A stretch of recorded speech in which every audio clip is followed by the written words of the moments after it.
ഇതെൻ്റെ അമ്മയാണ്. ഒരു വയസ്സ് ചെന്ന് ആസ്പത്രി കൊണ്ടുപോയി 2-3 വട്ടം ഞങ്ങൾ 5-6 പയ്യന്മാർ കൂടി എടുത്തുകൊണ്ടാണ് റോഡിൽ കൊണ്ടുപോയത്. അപ്പൊ നമുക്ക് ഒട്ടും നടക്കാനുള്ള സാഹചര്യം ഇല്ല. 10-14 കുടുംബങ്ങൾ താമസിക്കുന്ന ഒരു വഴിയാണ്. ഞങ്ങൾക്ക് പോകാനുള്ള ഏക വഴിയെന്ന് മാർഗം ഈ ഒരു വഴി മാത്രമേ ഉള്ളൂ. എനിക്ക് എൻ്റെ വസ്തുവിനകത്തോട്ട് കയറാൻ വേറെ വഴിയില്ല. എൻ്റെ പ്രമാണത്തിൽ പറഞ്ഞിരിക്കുന്ന വഴി, ആ വഴി തുറന്നു കിട്ടണം. തുറന്നു കിട്ടുന്നതിന് വേണ്ടിയിട്ട് പോലീസിൻ്റെ ഭാഗത്തുനിന്നോ അല്ലാതെ ആരുടെ ഭാഗത്തുനിന്നോ ഒരു നീതിയും ഞങ്ങൾക്ക് ഇതുവരെ ലഭിച്ചിട്ടില്ല.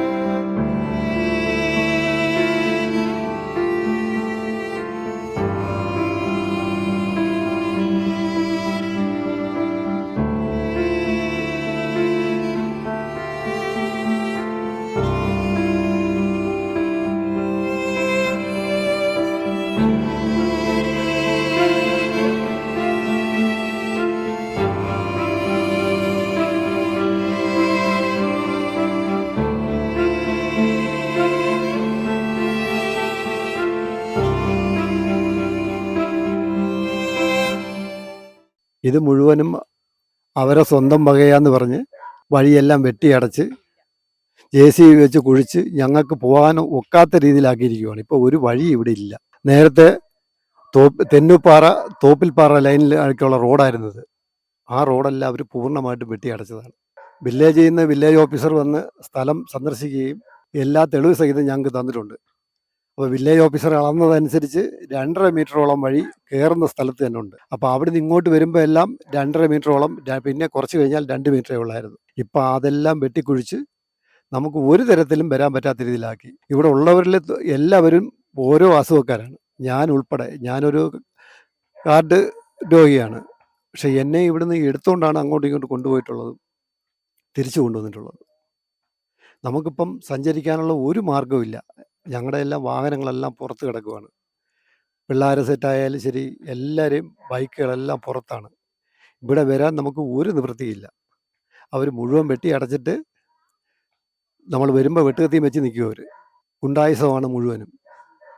ഒരു തരത്തിലും നമുക്ക് വീട്ടിലോട്ട് വരാനുള്ള വഴിയില്ല. അതുകൊണ്ട് എത്രയും പെട്ടെന്ന് മേലധികാരികൾ ഇതൊന്ന് കണ്ടിട്ട് നമുക്ക് എത്രയും പെട്ടെന്ന് ഒരു വഴി ശരിയാക്കി തരണം. ആദ്യം CPIക്കാർ ഇടപെട്ടു. അവർ വന്ന് ഞങ്ങളിപ്പം ശരിയാക്കി തരാമെന്ന് പറഞ്ഞു. അവസാനം അവരും കാലുവാരി. അതിനുശേഷം പിന്നെ CPMകാർ വന്നു. അവർ വന്ന് ഞങ്ങളുണ്ട് നിങ്ങളോടൊപ്പം എന്ന് പറഞ്ഞ് ഞങ്ങളുടെ അവസാനം ഒരു ഭീഷണി വാക്കും കൂടെ അവർ പറഞ്ഞിട്ട് പോയി. അവർ വഴി വെട്ടി അടയ്ക്കുവാണെങ്കിൽ നിങ്ങൾ അവിടെ നിന്നും പോകരുത്, നിങ്ങൾ തുടരുത്. അവരെ കയ്യിൽ ബ്ലേഡുണ്ട്. 2 വിരലിൻ്റെ ഇടുക്കിൽ അവരൊരു ബ്ലേഡ് വെച്ചിട്ടുണ്ട്. ഓപ്പറേഷൻ കത്തിയാണ്. അത് വെച്ച് നിങ്ങളുടെ കഴുത്തിൽ അവർ വലിക്കും. അതുകൊണ്ട് നിങ്ങൾ ഒരു കാരണവശാലും അവരെടുത്തോട്ട് പോകരുത് എന്ന ഭീഷണിയാണ് ഞങ്ങൾക്ക് പാർട്ടിക്കാർ തന്നിട്ട് പോയത്. അത് പേടിച്ച് ആരും ഒരു മനുഷ്യനും തന്നെ രംഗത്തിറങ്ങാതെ എല്ലാവരും പേടിച്ച് മാറി നിൽക്കുകയായിരുന്നു. മൊത്തം ഇത് വെട്ടി അടച്ചും പിന്നെ കണ്ടില്ലേ സാറിപ്പം കണ്ടില്ലേ ആ സർവ്വകല്ല് വെച്ച് അടച്ചതും. അതുകൊണ്ട് നമുക്കൊരു ഭയങ്കരമായിട്ടുള്ള വിഷമമാണ്. ഇപ്പോൾ സർക്കാർ 2 വീടുള്ളവർക്കും വഴി കൊടുക്കുന്നത്, നിയമത്തിൻ്റെ പുറത്ത് വഴി കൊടുക്കുന്നുണ്ട്. ഇപ്പം നമുക്ക് ആ ഉള്ള വഴിയും കൂടെ വെട്ടി അടച്ചെന്ന് വെച്ചാൽ ഭയങ്കര വിഷമമാണ്. നമുക്ക് തോപ്പിൽപ്പാറ തെന്നുപ്പാറ റോഡാണ്. മോളിൽ നിന്നാണ് ആ റോഡ് വരുന്നത്. മോളിൽ നിന്ന് താഴെ വന്ന് ഇവിടുന്ന് ഇങ്ങനെ വന്നിട്ട് ഇതാണ്ട് ഇവിടം വരെ വന്ന് നിൽപ്പുണ്ട്. ഇവിടുന്ന് ഈ ഇടയ്ക്കുള്ള കുറച്ച് ദൂരമാണ് ഇപ്പം നമുക്ക് റോഡ് ഇല്ലാതിരിക്കുന്നത്. ഈ റോഡ് അടച്ചിരിക്കുന്ന അങ്ങേയറ്റവും ഇല്ല, ഇട സെൻറ്ററും ഇല്ല. ഈ 2 സൈഡും ക്ലോസ് ചെയ്തിരിക്കുകയാണ്. ബാക്കി എല്ലായിടവും സഞ്ചാരയോഗ്യമായിട്ട് കിടക്കുകയാണ്. അങ്ങേയറ്റവും ക്ലോസ് ചെയ്ത് ഇട സെൻറ്ററും ക്ലോസ് ചെയ്തിട്ടുണ്ട്. ഇത് മൊത്തം രാഷ്ട്രീയ കളിയാണ്. ഇത് അവർ CPIയും എമ്മും കൂടെ തമ്മിലുള്ള അഡ്ജസ്റ്റ്മെൻറ്റും കളിയുമാണ്. അവർ തമ്മിലുള്ള വൈരാഗ്യമാണ് നമ്മുടെ ഈ വഴിയിലേക്ക് ഇങ്ങനെ ഈ ഗതിയാക്കിയത്. ഞങ്ങളുടെ ഈ വഴി വെട്ടിയിടിക്കുന്ന സമയത്ത് ഞങ്ങളെല്ലാവരും കൂടെ തടയാൻ പോയായിരുന്നു. അന്നേരം അവരെ കൂടെ ഒരു 10-30ഓളം ഗുണ്ടകളുണ്ടായിരുന്നു. അവർ ഗുണ്ടകളെയും കൊണ്ട് നിർത്തിയാണ് ആ വഴിയെല്ലാം വെട്ടിയിടിച്ചത്. അന്നേരം തന്നെ ഞങ്ങൾ എഴുകോൺ പോലീസ് സ്റ്റേഷനിലേക്ക് വിളിച്ചു. അവർ വന്നില്ല. അവസാനം നമ്മൾ ഇവിടുന്ന് പരാതിയായിട്ട് എഴുതി അവിടെ കൊണ്ടുപോയി കൊടുത്തു കഴിഞ്ഞ ശേഷമാണ് പോലീസ് വന്നത്. പോലീസ് വന്ന് അവിടെയൊക്കെ വന്ന് നോക്കിയിട്ട് അവർ പറഞ്ഞത്, നിങ്ങൾ അവരെ തടസ്സപ്പെടുത്തണ്ട, നിങ്ങൾ ഒന്നും ചെയ്യേണ്ട, നിങ്ങൾ മാറി നിന്നോ, നിങ്ങൾ അവിടെ ഒന്നും ചെയ്യണ്ട എന്ന് പറഞ്ഞ് ഞങ്ങളെ അവിടെ ഉണ്ടായിരുന്ന താമസക്കാരെ എല്ലാം മാറ്റുകയാണ് ചെയ്തത്. എന്നാൽ അവിടെ വന്ന് ആ JCB ഒന്ന് പിടിക്കുകയോ അല്ലേ അത് ചെയ്യരുത്, അത് വഴിയാണ് നിങ്ങൾ ഇടിക്കുന്നത് എന്ന് പോലും പറഞ്ഞില്ല. പോലീസുകാരെല്ലാം അവരെ വശത്താണ് സംസാരിക്കുന്നത്. വരുന്ന നേതാക്കൾ ഉൾപ്പെടെ അവരെ വശത്താണ് നിൽക്കുന്നത്. ഒരു മനുഷ്യൻ പോലും നമുക്ക് വേണ്ടി സംസാരിക്കാനില്ല. ഞങ്ങളുടെ എല്ലാം റെക്കോർഡിലുള്ളതാണ്. എല്ലാ പ്രമാണത്തിലും റോഡ് പറഞ്ഞിട്ടുള്ളതാണ്. പിന്നെ വില്ലേജ് ഓഫീസർ വന്ന് നമുക്ക് എഴുതി തന്നിട്ടുണ്ട്. നിങ്ങൾ വന്ന സ്ഥലത്ത് വന്ന് അളക്കുകയും അളന്ന് അതിൻ്റെ റിപ്പോർട്ട് തന്നിട്ടുള്ളതുമാണ്. അതിൽ 2.5 മീറ്ററോളം വഴി നമ്മൾ കയറുന്ന വശത്തേന് 2.5 മീറ്റർ അന്ന് കല്ലും ഉണ്ടായിരുന്നു. ആ കല്ലെല്ലാം അവർ ഇടിച്ച് മാറ്റിയതാണ്. അപ്പോൾ ഈ അറ്റം വരെയും നല്ല വീതിക്ക് കിടന്നതാണ്. ഇതെല്ലാം വെട്ടിയിടിച്ച് എല്ലാം നശിപ്പിച്ചിട്ടും നമുക്ക് വേണ്ടി സംസാരിക്കാനോ നമ്മുടെ വശത്ത് നിൽക്കാനോ ഒരാൾ പോലും ഇല്ല. നമ്മൾ ശരിക്കും പറഞ്ഞാൽ ആർക്കും വേണ്ടാത്തവരായി ഇങ്ങനെ കുറേ വീട്ടുകാരും നാട്ടുകാരും ഇവിടെ കിടക്കുവാണ്. നമ്മളിപ്പോൾ വീണ്ടും വീണ്ടും പരാതി കൊട്ടാരക്കര SP കൊടുത്തിട്ടുണ്ട്, പിന്നെ താലൂക്ക് ഓഫീസിൽ കൊടുത്തിട്ടുണ്ട്. നമ്മൾ എല്ലാ ഗവൺമെൻറ് ഓഫീസിലും നമ്മൾ പരാതി നൽകിയിട്ടുള്ളതാണ്. അദാലത്തിൽ കൊടുത്തിട്ടുണ്ട്. പിന്നെ ഈ കരുതലും കൈത്താങ്ങിന് കൊടുത്തായിരുന്നു. മുഖ്യമന്ത്രിയുടെ പ്രോഗ്രാമിന് പരാതി കൊടുത്തായിരുന്നു. കളക്ടർക്ക് കൊടുത്തായിരുന്നു. എഴുവൺ പഞ്ചായത്തിൽ കൊടുത്തായിരുന്നു. വില്ലേജ് ഓഫീസിൽ കൊടുത്തിട്ടുണ്ട്. ഇവിടെ എങ്ങും കൊടുത്തിട്ടൊന്നും ഞങ്ങൾക്കൊന്നും ഒരു നീതിയും കിട്ടിയിട്ടില്ല. ഞങ്ങൾ ഈ വഴിക്ക് വേണ്ടി ഇനി മുട്ടാൻ ഒരു വാതിലുകളില്ല. ഞങ്ങളുടെ റോഡെല്ലാം വെട്ടി നശിപ്പിച്ചിട്ട് അത് ചോദിക്കാനും ആരുമില്ല.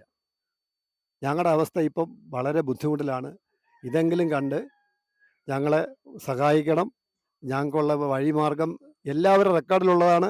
അത് എങ്ങനെയെങ്കിലും പ്രസ്താവിച്ച് തരണമെന്ന് അപേക്ഷിക്കുന്നു. ഇവിടെ വഴിത്തർക്കം രൂക്ഷമായിട്ട് നിൽക്കുകയാണ്. പോലീസിൻ്റെ ഭാഗത്തുനിന്ന് ഞങ്ങൾക്ക് യാതൊരുവിധ സഹായവും ലഭിക്കുന്നില്ല. പിന്നെ എല്ലായിടത്തും തഹസീൽദാർ ഓഫീസിലും പിന്നെ വില്ലേജ് ഓഫീസിലും RDOയ്ക്കും ഒക്കെ ഞങ്ങൾ പരാതി കൊടുത്തിട്ടിരിക്കുകയാണ്.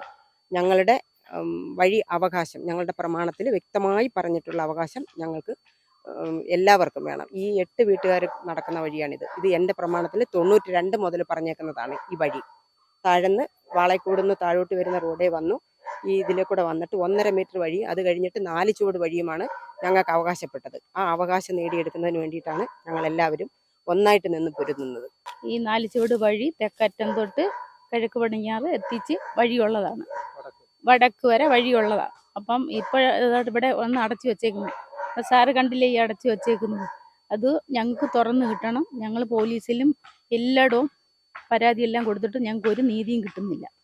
അപ്പോഴും ഞങ്ങൾക്ക് ഈ വഴി തുറന്ന് കിട്ടിയെങ്കിൽ ഞങ്ങൾ അങ്ങോട്ട് പോകാനൊക്കെ കൊണ്ടുപോകും. അപ്പം ബൈക്ക് വരെ ഞങ്ങളെ വീട്ടിൽ കയറി വരുന്ന ആ തെക്ക് സൈഡെല്ലാം ഇടിച്ചിട്ടേക്കുന്നുണ്ട്. ബൈക്ക് പോലും ഞങ്ങളെ വീട്ടിൽ കയറ്റി വരാൻ ഒക്കുന്നില്ല. 3-4 വീട്ടിൽ ബൈക്ക് വരുന്നതാണ്, അതൊന്നും വരുന്നില്ല. പിന്നെ ഇവര് അമ്മയും മക്കളും എല്ലാവരും ചേർന്നാണ് ഇങ്ങനെ ചെയ്തു വെച്ചേക്കുന്നത്. പിന്നെ നമ്മൾ നിത്യം അതിലിങ്ങനെ വഴിയെ കൂടെ പോകുന്നിടത്തും നമ്മളെ ചീത്തവിളിയും ബഹളവുമാണ്. എൻ്റെ പുരയിടമാണ് അത്. അങ്ങോട്ട് ആദ്യം ചെല്ലുന്നിടത്ത് കാണുന്ന നമ്മളാ നിന്ന 25 സെൻറ്റ് പുരയിടം. അതിനപ്പുറത്തോട്ട് 92 മുതൽ നമ്മൾ വഴി നടക്കുന്നതും നമ്മുടെ പ്രമാണത്തിൽ വ്യക്തമായി പറഞ്ഞിട്ടുള്ളതും തെക്ക് വടക്കെത്തിച്ചും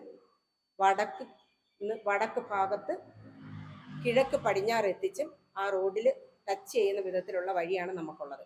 അതൊരു സ്വകാര്യ പാർട്ടികൾ ഡോക്യുമെൻറ്റിൻ്റെ ഇത് കോപ്പിയെല്ലാം കണ്ടല്ലോ. അപ്പം അതനുസരിച്ച് നമുക്കുള്ള ഇതിൽ പറഞ്ഞേക്കുന്നതെന്ന് വെച്ചാൽ ആ വഴി നമ്മൾ 92 മുതൽ ഉപയോഗിച്ചുകൊണ്ടിരുന്ന വഴി ഇപ്പോൾ ഇല്ലെന്ന് പറയുന്നു. അപ്പോൾ ഇത് പൈസ മേടിച്ചും കൊണ്ട് അവരുടെ വീട്ടുകാർ മൊത്തവും കൂടെ നമുക്ക് എഴുതി തന്നേക്കുന്ന വഴിയാണ്. ഈ വഴിയും വസ്തുവുമാണ്. വഴിക്ക് ഉൾപ്പെടെയാണ് പൈസ എടുത്തേക്കുന്നത്. അത് പ്രമാണത്തിൽ വ്യക്തമായി പറഞ്ഞിട്ടുണ്ട്. അപ്പം ഇത് ഈ പ്രമാണം എഴുതി തന്ന എല്ലാവരെയും, അവരുടെ അമ്മ, സഹോദരൻ, അവരുടെ മാമി ഉണ്ട്, മാമിയുടെ മോനുണ്ട്, ഇപ്പം ജീവിച്ചിരിപ്പുണ്ട്. മാമിയും മാമനും ഒക്കെ മരിച്ചുപോയി. അപ്പോൾ ആ ഒരു കുടുംബത്തിൽപ്പെട്ട അവരുടെ മോൻ ബിജു, പിന്നെ ഷാജി, ശൈലജ, സുഭദ്ര, ഷീബ, പിന്നെ ചാറങ്ങധരൻ, എല്ലാവരുടെയും പേരുണ്ട് ഇതിനകത്ത്. അപ്പോൾ ഇവരുടെ ഇത്രയും കൂടെ പേരിൽ ഒരു ക്രിമിനൽ കേസ് തന്നെ ഞാൻ കൊടുക്കാൻ തീരുമാനിക്കുകയാണ്. വെച്ചാൽ അതൊരു ക്രിമിനൽ കുറ്റമല്ലേ? ഈ വസ്തുവിന് വഴിയില്ല എന്നും പറഞ്ഞ് ഇവർ നമുക്ക് നമ്മുടെ കയ്യിൽ നിന്ന് പൈസ മേടിച്ച് എഴുതി തന്നേന്ന് പറഞ്ഞാൽ അതൊരു ഭയങ്കര ക്രിമിനൽ കുറ്റമല്ലേ? അതിന് ഒരു കേസ് കൊടുക്കാൻ തന്നെ ഞാൻ തീരുമാനിച്ചിരിക്കുകയാണ്. നമുക്ക് നിയമപരമായി കിട്ടാനുള്ള വഴി അത് നമുക്ക് കിട്ടിയിരിക്കണം. അതാണ് നമ്മുടെ ആവശ്യം. പിന്നെ ഈ പാവപ്പെട്ടവരെ, ഈ പാവങ്ങളെ എന്തിന് ഇങ്ങനെ വഴി അടച്ചു വെച്ചേച്ച് എന്തിന് ഇങ്ങനെ കഷ്ടപ്പെടുന്നത്? ഞങ്ങൾ കൊടുത്താണ് ഒരു 3-4 വീട്ടുകാരുടെ ആ വസ്തു. അവർക്ക് 4 കൂട്ടർക്കും ഈ തെക്ക് വടക്കുള്ള വഴിയും ഈ കിഴക്ക് പടിഞ്ഞാറ് വടക്ക് വശത്തുകൂടി കിഴക്ക് പടിഞ്ഞാറുള്ള വഴിയും വ്യക്തമായി പ്രമാണത്തിൽ പറഞ്ഞിട്ടുള്ളതാണ്. അപ്പം ആ വഴി ഞങ്ങൾക്ക് കിട്ടിയിരിക്കണം. കിട്ടിയില്ലെങ്കിൽ കിട്ടുന്നിടം വരെ ഞങ്ങൾ യുദ്ധം ചെയ്യാൻ തന്നെ തീരുമാനിച്ചിരിക്കുക. നമുക്ക് നേരത്തെ ഇതൊരു വണ്ടി പോകാൻ പറ്റുന്ന ഒരു റോഡായിട്ടാണ് കിടന്നത്, അല്ല വഴിയായിട്ടല്ല കിടന്നത്. നമുക്ക് തെക്ക് അറ്റം മുതൽ വടക്കേ അറ്റം വരെ റോഡായിട്ട് കിടന്നതാണ്. അപ്പോൾ ഇങ്ങേ അറ്റം മുതൽ അങ്ങേ അറ്റം വരെ റോഡായിട്ട് കിടന്നു കഴിഞ്ഞാൽ നേരത്തെ പുറമ്പോക്കുണ്ട്. നമ്മൾ കയറുന്നിടമെല്ലാം പുറമ്പോക്കായിരുന്നു. അവിടെ തെന്നൂപ്പാറ തോപ്പിൽപ്പാറയുടെ റോഡായതുകൊണ്ട് ഈ റോഡിൻ്റെ ഒരു സൈഡ് ഫുള്ളായിട്ട് പുറമ്പോക്ക് സ്ഥലമാണ്. നമ്മൾ കയറുന്നതിൻ്റെ അവിടെ ഏതാണ്ട് ഒരു 56 സെൻറ്റോളം, കൃത്യമായിട്ട് പറയാൻ അറിയില്ല എങ്കിലും ഏകദേശം 56 സെൻറ്റ് സ്ഥലത്തോളം അവിടെ പുറമ്പോക്കുണ്ട്. അതുപോലെ അങ്ങേ അറ്റവുമുണ്ട്. അപ്പോൾ ഈ പുറമ്പോക്കിൽ കൂടെ ഈ റോഡ് കിടന്നത് കൊണ്ടാണ് അന്ന് ആരും ഒന്നും ചെയ്യാതെ അങ്ങനെ തന്നെ ഇട്ടിരുന്നത്. ഇപ്പം ആ പുറമ്പോക്കെല്ലാം അവർ കയ്യേറി അതെല്ലാം വെട്ടി നശിപ്പിച്ചു. ഇപ്പം നമുക്ക് പോകാനുള്ള ഒരു മാർഗവും ഇല്ലാത്ത രീതിയിലാക്കിയിട്ടുണ്ട്. നമുക്ക് നേരത്തെ ആ റോഡായിട്ട് കിടന്നതിൻ്റെ തെളിവ് തന്നെ നമ്മുടെ കൈവശമുണ്ട്. അത് നമുക്ക് പിന്നെ വില്ലേജിൽ നിന്ന് തന്ന തെളിവുണ്ട്. അല്ലാതെ നമ്മുടെ പ്രമാണത്തിൽ തന്നെ പറഞ്ഞേക്കുന്ന 4 ചുവടെന്നാണ്. എങ്കിലും അവിടെ ഈ പുറമ്പോക്കായതുകൊണ്ട് നല്ല വീതിക്ക് നേരത്തെ പണ്ട് കാലം മുതലേ കിടക്കുന്ന റോഡാണ്. ഇപ്പോൾ ഒന്നും ഉള്ളതല്ല, 10, 45, 50 വർഷങ്ങൾക്ക് മുമ്പേ ഉള്ള റോഡാണ്. അന്നേ നല്ല വീതിക്ക് കിടക്കുന്ന റോഡാണ്. ആ റോഡാണ് ഇപ്പോൾ അവർ വെട്ടി നശിപ്പിച്ച് നമുക്ക് നടക്കാൻ പോലും ഒക്കാത്ത സാഹചര്യത്തിൽ വെച്ചേക്കുന്നത്.